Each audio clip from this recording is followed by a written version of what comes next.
जय भवानी। अभी चैत्र नवरात्र का शुभारंभ होने जा रहा है और यद्यपि सभी के मन में ये जिज्ञासा रहती है कि हम भगवती की आराधना कैसे करें, और नवरात्रों के समय भगवती के उत्तम चरित्रों का गान करने का भी विशेष महत्व है, जिसमें कि दुर्गा सप्तशती सबसे उत्तम है। इसका सबसे विशेष स्थान है। लोगों के मन में सदा जिज्ञासा रहती है कि किस तरह वह नवरात्रि में दुर्गा सप्तशती का पाठ करें, वह माँ के विशेष कृपा का पात्र बने। यद्यपि ऐसा माना जाता है कि दीक्षा लेने के बाद ही लोगों को सप्तशती का पाठ करना चाहिए, पर यह सरासर गलत है। माँ की आराधना पर सभी का अधिकार है। माँ के उत्तम चरित्रों के श्रवण गान पर सबका अधिकार है। इसीलिए यदि आप दीक्षित ना भी हों तभी भी माँ के इन उत्तम चरित्रों का पाठ अवश्य करें। भगवान सदाशिव दक्षिणामूर्ति को अपने गुरु स्वरूप रखें और माँ और बाबा से ये प्रार्थना करें कि हे प्रभु, जो आप करवाएंगे वो सदा उत्तम ही होगा। और इस भाव से यदि आप भगवती की आराधना करेंगे तो इसमें कहीं भी कोई त्रुटि की गुंजाइश ही नहीं, क्योंकि आपके गुरु साक्षात सांब सदाशिव हैं, शिव पार्वती स्वयं हैं, और माँ भगवती भी स्वयं आपकी गुरु स्वरूपा हो जाएंगी, क्योंकि माँ और बाबा में भेद तो है नहीं। इसीलिए माँ को ही गुरु स्वरूप मान के, भगवान दक्षिणामूर्ति सदाशिव को ही गुरु स्वरूप मान के निसंकोच होके आपको भगवती के उत्तम चरित्रों का पाठ सप्तशती के माध्यम से अवश्य करना चाहिए नवरात्रों के समय। यदि आप दीक्षित हैं तो सबसे उत्तम बात है, आप अपने गुरु महाराज की आज्ञा के अनुसार जैसे भी वो मार्गदर्शन दे उस तरह से आप सप्तशती का पाठ अवश्य करें। तो आइए चलिए इस वीडियो में अब हम आगे चलते हैं, जो कि मुख्य इसका उद्देश्य है कि सप्तशती के बारे में लोगों को बतलाना कि किस तरह से वह नवरात्रों के में इस सप्तशती ग्रंथ का पाठ करें, जिससे कि भगवती की कृपा उन्हें प्राप्त हो। तो भगवती का ध्यान करते हुए, माँ सरस्वती का ध्यान करते हुए, भगवान गणपति का ध्यान करते हुए हम इस ग्रंथ को खोलते हैं। तो इस ग्रंथ को खोलने के साथ ही हमें इसके कंटेंट्स में जाएंगे तो देखेंगे कि इसकी विषय वस्तु बतलाई गई है कि क्या क्या इसमें है।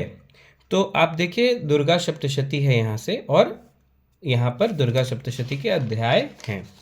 तो दुर्गा सप्तशती में कुल 13 अध्याय होते हैं, और उसके आरंभ में व अंत में भी अनेक स्तोत्र, देवी के उत्तम स्तोत्रों का अच्छा खासा बखान किया गया है। तो विशेष तरह से जो है सप्तशती के मंत्रों का पाठ किया जाता है अपने अपनी इच्छाओं के अनुसार, पर मैं यहाँ पे जो सबसे सरल विधि है वह आप लोगों को बतला रहा हूँ।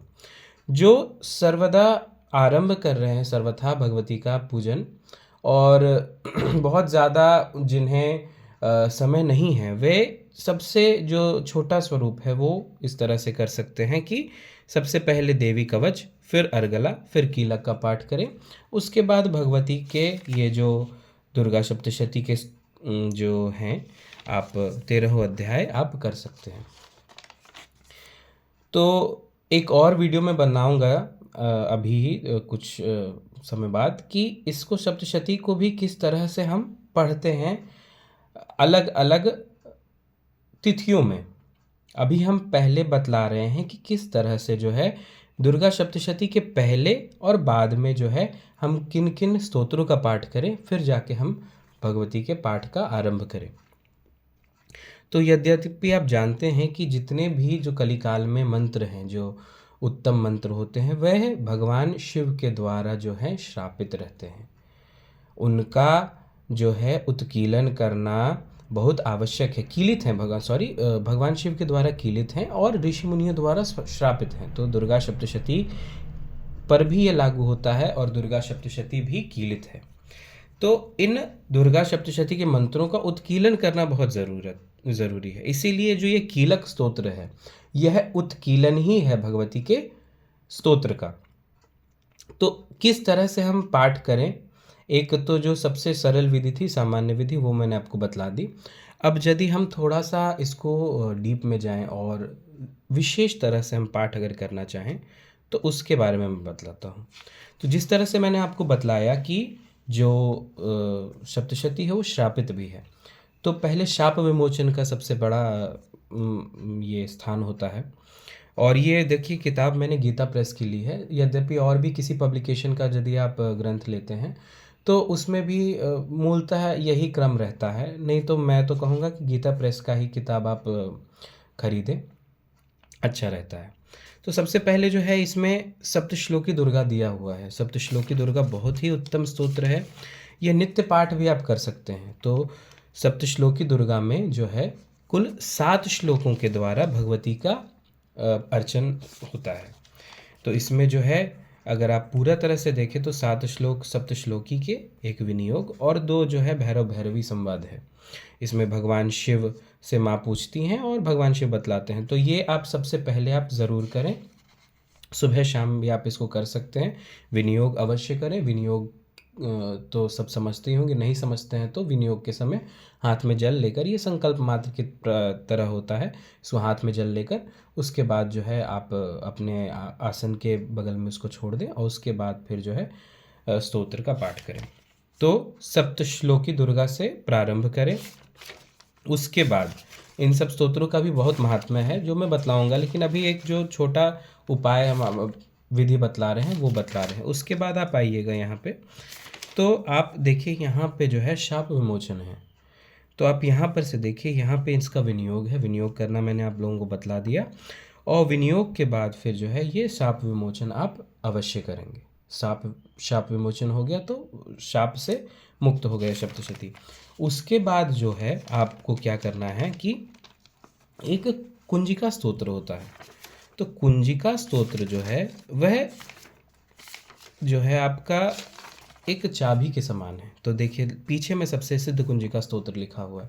तो इस सिद्ध कुंजिका स्तोत्र का आपको पाठ करना है। उसके बाद शाप विमोचन के बाद सिद्ध कुंजिका का पाठ करें। तो कुंजिका देखिए ये एक चाबी है, जो आप चाबी लगाए तो किसी भी तिजोरी को जो है आप, ये सप्तशती जो है वो एक तिजोरी के समान है जिसमें अनेक उत्तम आपको मणि रखे हुए हैं। इसमें अनेक जो है इसमें गुप्त बातें रखी हुई हैं। तो इसको हमें जो है कभी तो खुला छोड़ना नहीं है। तो इसीलिए सबसे पहले अगर खुला नहीं छोड़ना है तो बंद है पहले, तो पहले हमें कुंजिका के द्वारा जो है उसमें चाबी लगा के उसे खोल देना चाहिए। उसके बाद अब देखिए आपने शाप विमोचन किया, दूसरा फिर आपने किया कुंजिका स्तोत्र। उसके बाद फिर जो है कि कवच कील और अर्गला का विधान आता है। तो कवच कील अर्गला में भी 2 मत आता है कि पहले जिसमें कवच फिर अर्गला फिर कीलक करते हैं, या फिर बहुत जो मत है उसमें जो है आप पहले कीलक करते हैं। तो कीलक भी जो है वो उत्कीलन है, जो कि मंत्र कीलित है भगवान शिव के द्वारा, सभी सप्तशती के मंत्र, तो उनका उत्कीलन करना होता है। लेकिन जो इस क्रम में भी आप कर सकते हैं कि पहले, अब जैसे ज़्यादा टेंशन ना लीजिए, जो किताब में क्रम लिखा है उसी तरह से करिए।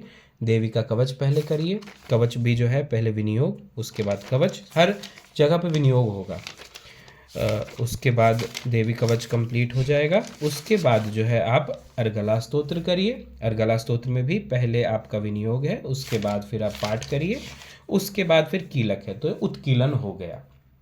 कीलक का पाठ आपने कर लिया तो उत्कीलन हो गया।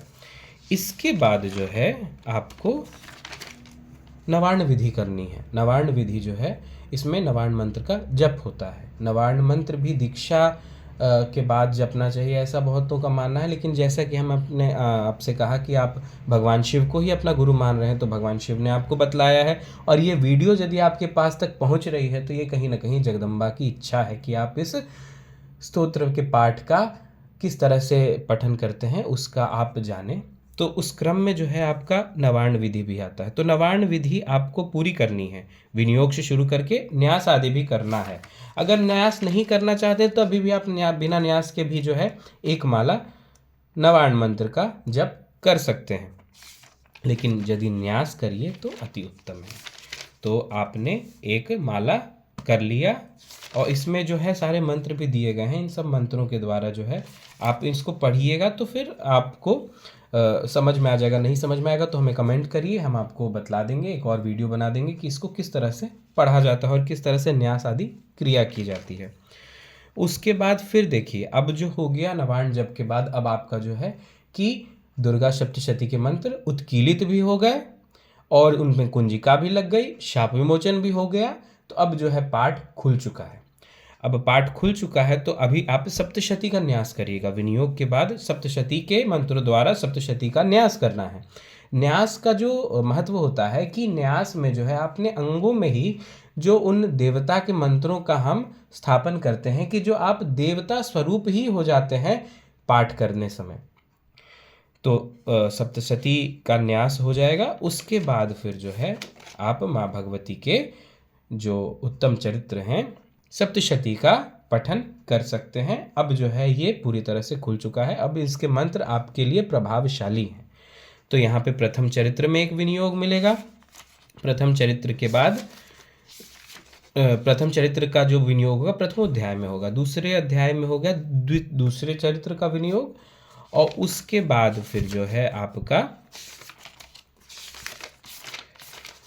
फिर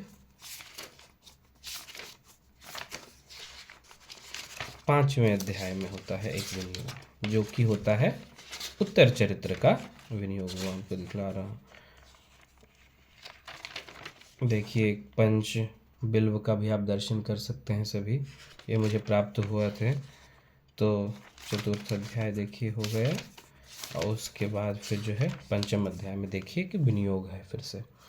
तो तीनों चरित्र जो है महाकाली, महालक्ष्मी और महासरस्वती के चरित्रों में विनियोग पहले आता है। हर एक जो आपका अध्याय होता है उसके पहले ध्यान मंत्र होता है।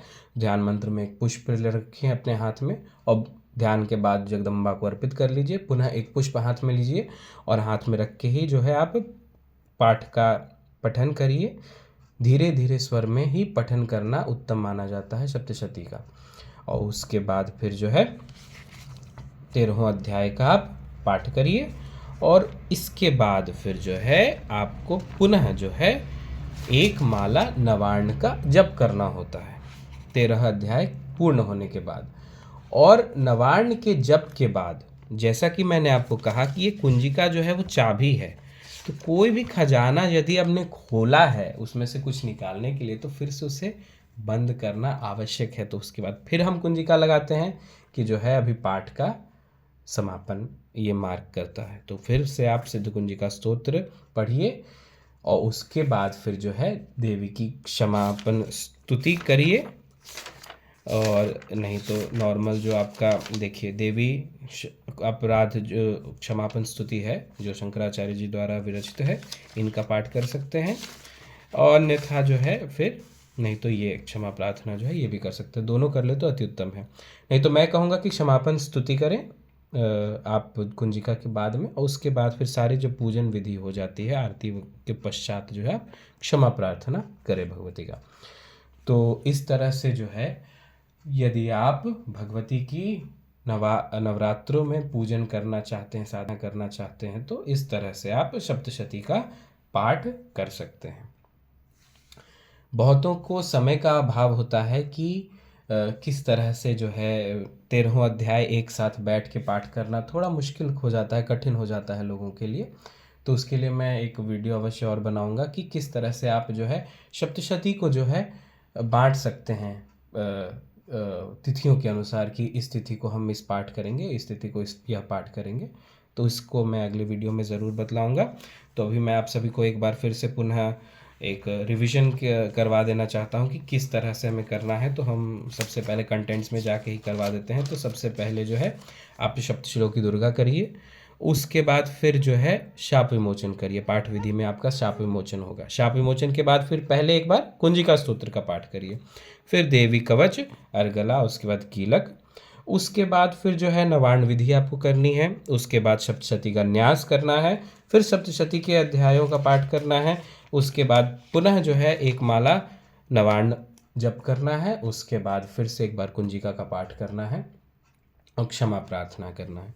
तो भगवती पराम्बा अति दयालु हैं और यह संशय तो बिल्कुल भी नहीं रखना चाहिए कि हम ये कर दिए तो माँ क्रोधित हो जाएंगी, चाहे कुछ अनिष्ट हो जाएगा हमारा, ये भाव बिल्कुल त्याग दीजिए और अच्छे मन से जो है जगदम्बा की आराधना करिए, क्योंकि माँ है सदा कल्याणकारिणी है। और इनको पराशक्ति तो है ही, लेकिन पराशक्ति से ऊपर आप इनको माँ के स्वरूप में पूजिए। पराशक्ति की अगर आप आराधना करते हैं तो वहाँ त्रुटियाँ होती हैं, तो पराशक्ति जो जगत महारानी है, राजा के आप अगर दास हैं तो आपको राजा का अगर कुछ अहित होता है, चाहे राजा का कहीं अपमान या फिर कहीं कुछ भी त्रुटि होती है, तो राजा जो है दंड भी दे सकता है। ये राजा पे है कि दंड दे ना दे। लेकिन यदि आप माँ के साथ रहते हैं, माँ की आराधना करते हैं, तो माँ सदा अपने संतान के लिए कल्याणकारिणी ही होती हैं। इसीलिए जगदम्बा की आराधना मातृ स्वरूप में करें। मातृ स्वरूप में भी करिए तो आपको जगदम्बा की सारी शक्तियों का जो है खजाना मिलेगा, और जो है वहाँ पे कोई त्रुटियों का भी कोई गुंजाइश नहीं है, क्योंकि माँ सदा माँ होती है। और ऐसा तो कहा ही जाता है कि पूत कपूत सुने हैं पर ना माता सुनी कुमाता। तो जगदम्बा तो पराम्बा है, ये सदा अपने संतानों की रक्षा करती हैं, उनका लालन पालन करती हैं। तो इसी के साथ जो है भगवती का जयकारा लगाते हुए मैं इस वीडियो का अंत करना चाहूँगा। और यदि किसी को कोई जिज्ञासा हो तो वो कमेंट सेक्शन में अवश्य कहे, और हमारे चैनल को सब्सक्राइब करिए, वीडियो को लाइक करिए, शेयर करिए। जय भवानी, जय माता की।